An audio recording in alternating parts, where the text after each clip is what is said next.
Masbate Governor Antonio Co tinambakan ng proyektong rehab regravelang ang bayan ng Katayngan, at hindi alam ng Municipal Mayor di umano, at hindi nakikipag-ugmayan sa mga bayan para hindi malaman ang gagawing pangungurakot. Narito ang ating documentary sa bawat munisipalidad tungkol sa mga maanumalyang regravelang at ghost project ni Governor Antonio Tico. Narito ang ating nakalap sa buong Katayngan, ngayon na dumating na ang tag-ulan o rainy season, ay pasakit na naman, sa mga ilang barangay sa Katayngan ang kanilang mga kalsadang maputik, at madulas.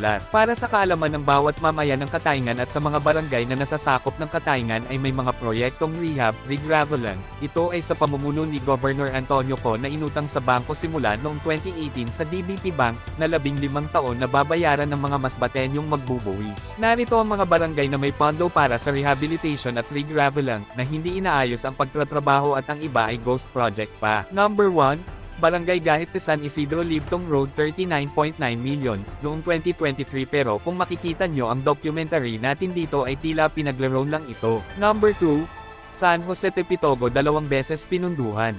May 2023 nagkakahalaga ng 39.9 million at pagka July 2023 naman ay nagkakahalaga naman ng 34.15 million. Number 3, San Rafael de San Isidro Abaco Road nagkakahalaga ng 59.9 million. Number 4, Santo Niño Divisoria Badyang Road na nagkakahalaga ng 11.9 million. Number 5. Curvado Pitogo Chimney Road Katayngan nagkakahalaga ng 9,951,000. Natatapusan ng 9 na araw.